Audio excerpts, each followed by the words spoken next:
Bonjour à tous, je vais vous présenter la réalisation d'une table en bois à partir de planches de coffrage que j'ai redécoupées et on va venir les coller entre elles et ça va nous faire une bonne surface pour une table basse de salon avec des pieds en cuivre. Alors comme je vous l'ai dit, c'est du bois de coffrage.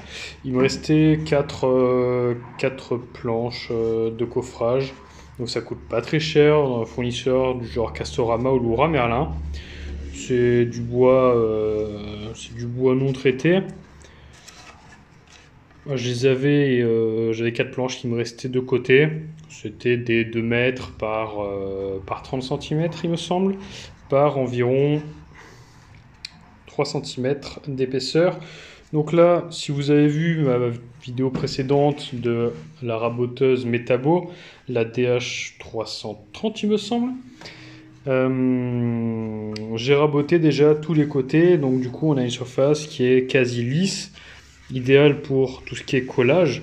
Donc ne vous attendez pas à voir du beau travail du bois, on va dire. Je vais pas les coller telles quelles, je vais venir les visser et les coller et les visser, parce que voilà, elles sont ondulées et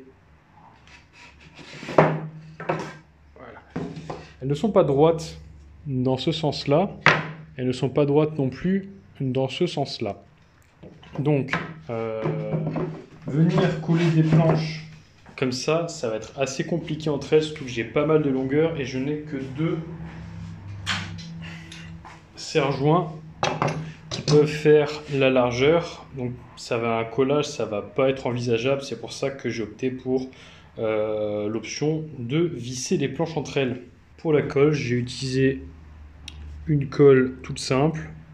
Voilà, donc je sais pas ce qu'elle vaut, c'est une prise progressive. D'habitude, j'utilise le premier prix de chez Castorama. Bon, là, j'ai décidé de changer pour prendre une colle de meilleure qualité, j'espère. Au niveau des vis, voilà, pareil, c'est la première fois que je vais les utiliser. Et je les ai pris de sorte à ce que ça passe pile poil entre les 2 épaisseurs de mes planches. Là, je vais vous faire un test pour savoir si je peux directement visser ma vis dans le bois sans que ça éclate. Sinon, j'aurais besoin de faire un pré-trou et de venir faire un trou pour la tête pour qu'elle rentre parfaitement à plat dans ma planche.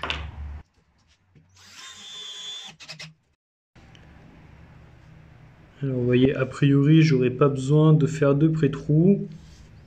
Bon, j'ai juste ici, ça s'est un peu éclaté, mais ça ne va pas mettre en danger, on va dire, l'intégrité de ma planche sur la longueur. Je vais essayer quand même de faire quelques pré-trous, voilà. C'est pas pour le temps que ça prend, et je serai plus tranquille parce que c'est une table qui va prendre quand même pas mal de poids, donc ce sera préférable. Concernant ces vis, vous avez remarqué que le filetage ne va pas jusqu'à la tête. C'est pour pouvoir visser mes 2 planches et que dans la planche du dessus, qu'elle puisse tourner sans que le pas de vis ne vienne trop dans cette planche et pour pouvoir serrer mes 2 planches entre elles.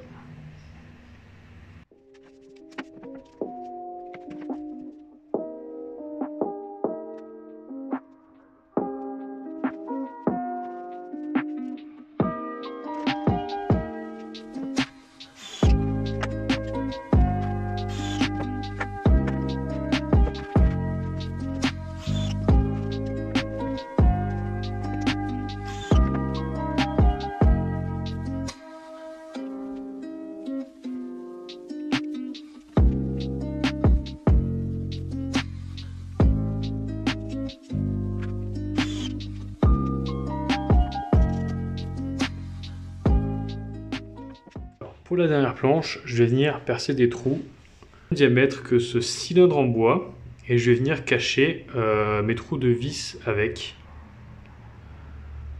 Donc je suis d'accord, c'est pas l'option la plus propre, mais c'est juste parce que j'ai pas confiance tout simplement en mes guides pour pouvoir faire des collages avec des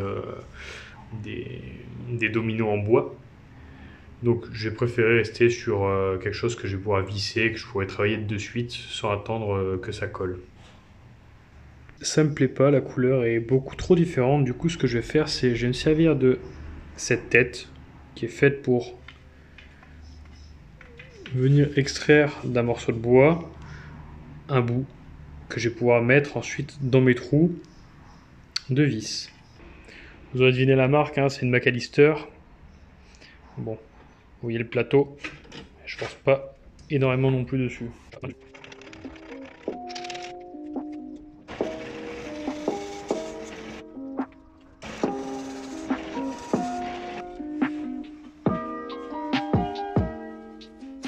On a nos petits bouchons, ils ont été percés. Là, vous avez juste à venir avec un tournevis plat dans le sens de la fibre.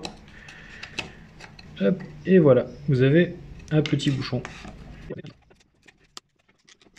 Là, on a le trou. Il y a juste à venir mettre un peu de colle.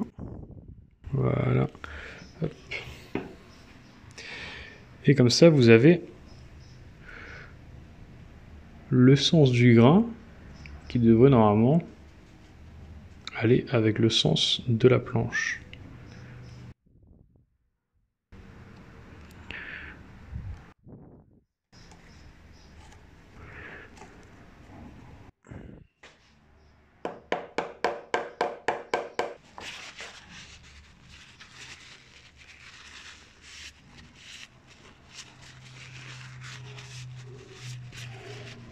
Voilà. Là, on va juste venir recouper après, une fois que ce sera sec, pour venir à fleur de la planche.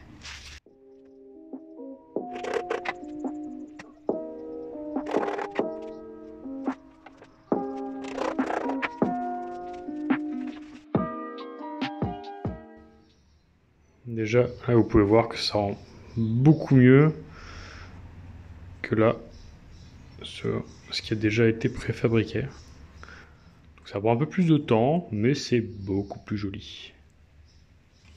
Maintenant, je vais venir utiliser une scie japonaise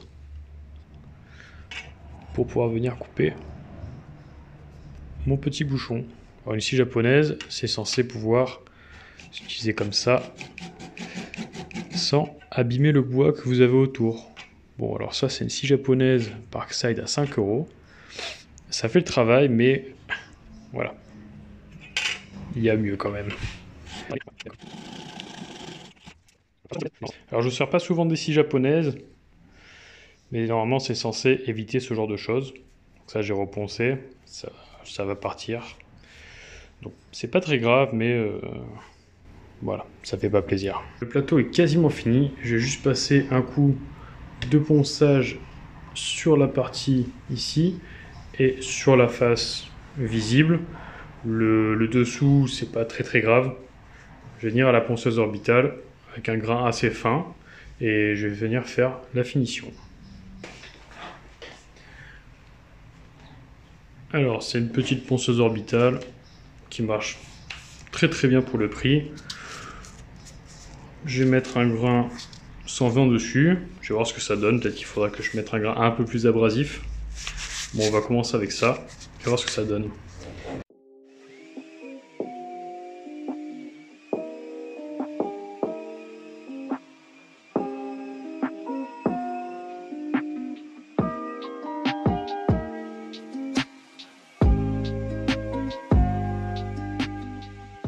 Là, le résultat après ponçage. Là, je vais devoir couper à peu près ça pour enlever tous les défauts et avoir une table qui soit un peu moins longue.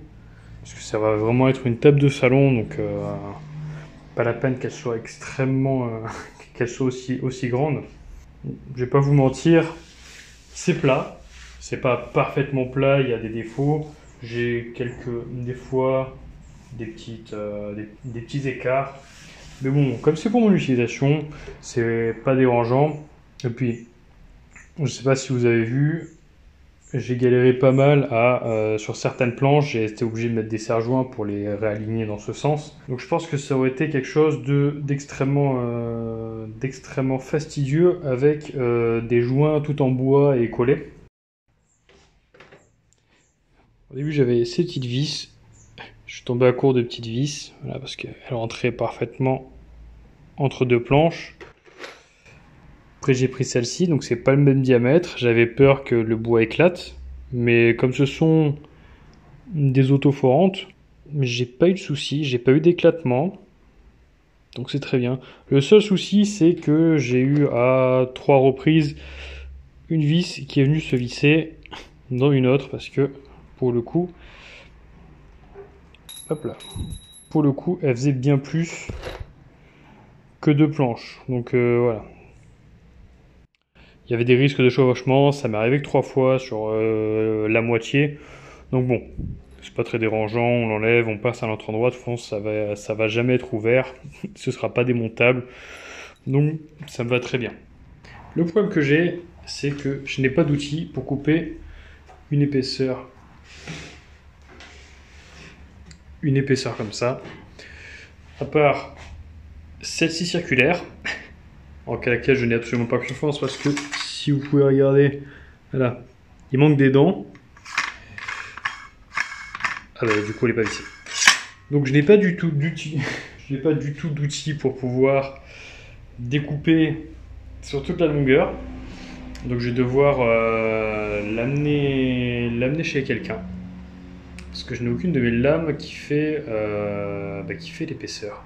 Étant donné que pour l'instant j'ai pas les moyens de me payer une scie circulaire de cette profondeur, si possible une scie à rail. Du coup, je vais la faire couper par quelqu'un, je vais marquer comme il faut de chaque côté la surface à enlever. En attendant, je vais pouvoir quand même faire les pieds de la table.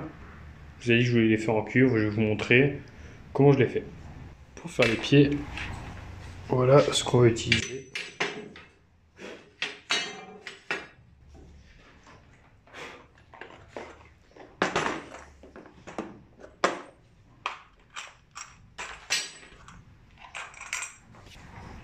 Alors, soit je pars avec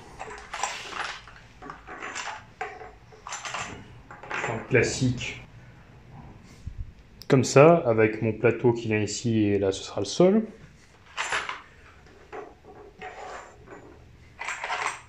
Soit je peux partir avec des T que je vais habiller avec des petits capuchons en laiton. Et l'avantage que j'ai, c'est que je peux cacher mes vis là-dedans et mettre des pieds réglables ici.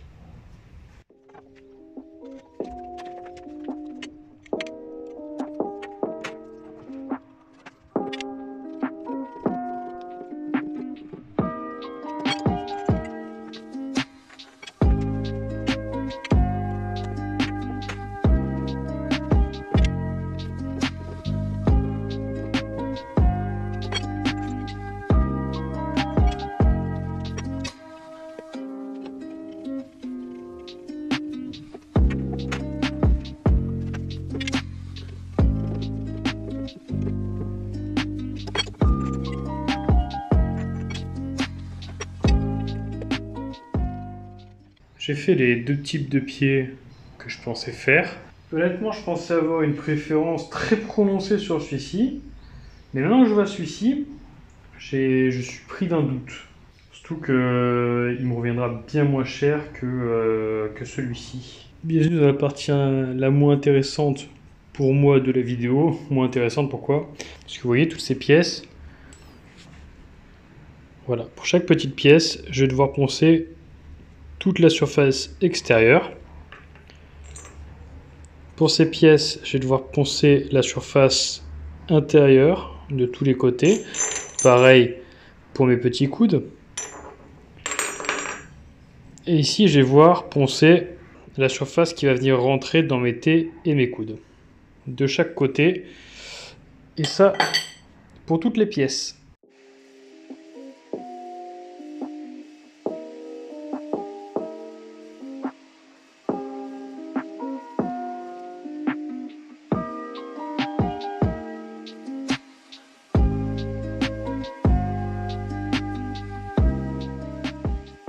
l'idée c'est pas de les poncer entièrement, c'est vraiment d'avoir une surface rugueuse pour pouvoir avoir après une bonne connexion.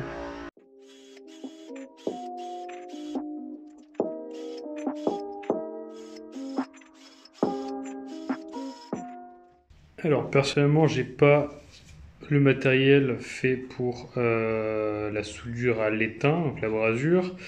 Du coup j'utilise cette résine. Donc apparemment elle peut servir pour la plomberie. Personnellement j'ai déjà essayé, ça m'a pas réussi niveau étanchéité. Ça tient, il n'y a pas de souci. Par contre, niveau étanchéité, j'ai eu quelques fuites. Donc ça, c'est vraiment en cas d'extrême nécessité, on va dire.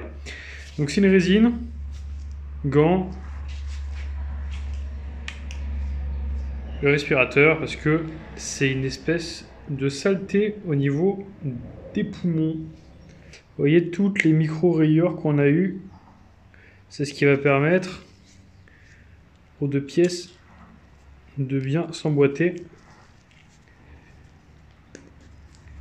Hop là. De bien s'emboîter et que la résine tienne à l'intérieur. Normalement, avec la résine, il faut aussi dégraisser chaque partie. Moi, j'utilisais ça. J'en ai plus sous la main, il faut que j'en rachète. Donc, je vais essayer ce qu'il ne faut pas faire, parce que même eux conseillent de dégraisser. Je vais essayer avec du sopalin, on va voir ce que ça donne, et au pire, je referai mes collages.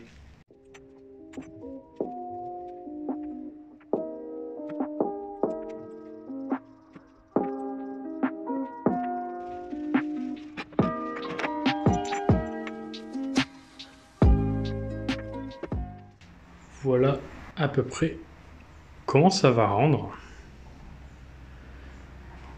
Donc là, j'ai mis mes T ici pour pouvoir venir mettre un insert à chaque liaison, et là-bas pareil, pour pouvoir mettre des pieds réglables que je peux visser ou dévisser en fonction de si le carrelage ou si ma table n'est pas droite. Voilà à peu près le rendu. Bon, pas le rendu final. Je vais venir les attacher, mes pieds, en perçant directement ici et en venant les visser. Ou alors en mettant des demi-colliers. 4 demi-colliers, je pense que ça suffira. La table est revenue. Elle a été coupée. Donc là, vous avez une surface qui est totalement plate. Je vais la poncer un peu, parce que voilà, elle a été découpée brute. Donc un peu de ponçage.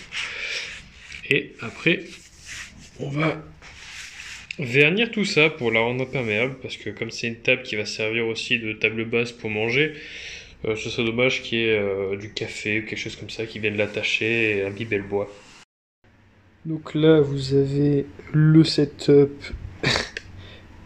télé avec l'endroit où on vient manger, donc c'est un peu galère et la télé est beaucoup trop proche. Et là, vous avez le setup, voilà, avec notre nouvelle table basse. Donc, on vient juste d'aménager. Il y a encore pas mal de travaux à faire, notamment changer ce carrelage qui est totalement poisseux. On est passé plusieurs fois avec un appareil à vapeur et rien n'y fait. Donc, mettre du parquet par-dessus. Remplacer cette petite table basse là-bas. Elle sert de meuble télé, elle nous a rendu service pendant des années, mais quelque chose qui serait plus en adéquation avec bois clair, cuivre, etc. Et changer le canapé qui est pour l'instant un clic-clac. Donc ça, ce sera dans des futures vidéos. Voilà, sous un autre angle. Alors je ne sais pas si ce sera reproduit à l'identique en vidéo, mais je trouve qu'elle fait très très bien. Elle est plutôt lisse. Elle est pas bancale. Et franchement, ça c'est du solide. Pour la casser, il va falloir y aller assez fort. Donc j'en suis très très fier et très satisfait. Bon, on est presque sur du Pinterest là. Voilà.